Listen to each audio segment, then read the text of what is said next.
நம்ம என்ன வீடியோ பார்க்க போகிறோம்னு பார்த்தீங்கன்னா சேனைக்கிழங்க வச்சு நம்ம வடை தான் செய்ய போகிறோம். வாங்க வீடியோக்குள்ளே போய் பார்க்கலாம், எப்படி செய்யுதுன்னு பார்க்கலாம். தேவையான பொருட்கள்: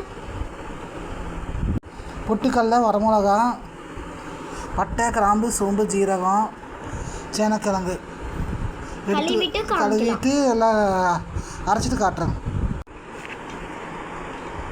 தண்ணி இல்லாமல் சேனைக்கிழங்க போட்டுக்கோங்க.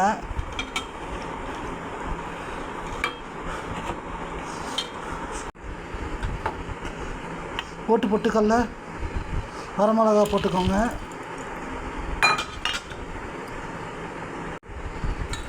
பட்டை, கிராம்பு, சோம்பு, ஜீரகம் எல்லாம் போட்டுக்கோங்க. வந்து போட்டு அரைச்சிட்டு வந்து காட்டுறேங்க.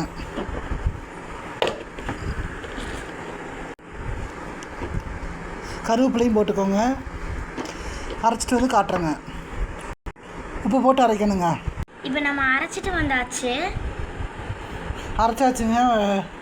சுட்டு வர சுட்டு காட்டுறேங்க. ஸ்டவ் ஆன் பண்ணிக்கோங்க. கொஞ்சம் ஊற்றிக்கோங்க. எண்ணெய் காயட்டோங்க. சேனைக்கிழங்கு வடை ரெடி ஆயிடுச்சுங்க. செஞ்சு சாப்பிட்டு பாருங்கள் எல்லோரும். லைக் பண்ணுங்கள், ஷேர் பண்ணுங்கள், கமெண்ட் பண்ணுங்கள், சப்ஸ்கிரைப் பண்ணுங்கள். பாய். நாளைக்கு வேறு வீடியோவில் பார்ப்போம், சந்திப்போம். பாய்.